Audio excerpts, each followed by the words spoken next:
നമ്മൾ മരണത്തിലേക്ക് അടുത്തുകൊണ്ടിരിക്കുകയാണ്. എപ്പോഴാണ് നമ്മുടെ മരണമെന്നറിയില്ല. ഇന്നലെ വയലു പറഞ്ഞ് നാളെ വയലു പറയേണ്ട ഉസ്താദ് ഇന്ന് ഖബറിലാണല്ലോ. അള്ളാഹു അവിടുത്തെ ദർജ വർദ്ധിപ്പിക്കട്ടെ.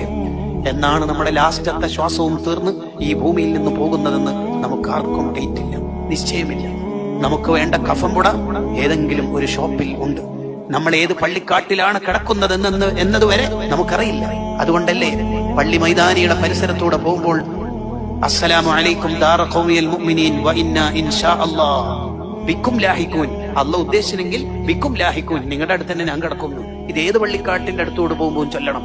ചിലപ്പോ അവിടെയാണ് നമ്മൾ മരിച്ചു കിടക്കുന്നതെങ്കിലോ ആർക്കും അറിയില്ല. നമ്മുടെ നിയന്ത്രണം മുഴുവനും ഏറ്റെടുത്തത് അള്ളാഹുവാണ്. ആ അള്ളാഹുവിനെ ഇഷ്ടപ്പെട്ട് നമ്മൾ ജീവിക്കണം. ആരാണ് റബ്ബ്? ഉമ്മയുടെ വയറ്റിൽ നമ്മളുള്ള കാലം മുതൽ നമുക്ക് വേണ്ടത് അതത് സമയത്ത് നോക്കി തന്ന് ആ കാലത്ത് വേണ്ട ഫുഡ്, ആ കാലത്ത് പിന്നീട് മുലപ്പാല്, പിന്നീട് ചെറിയ ലഘുഭക്ഷണം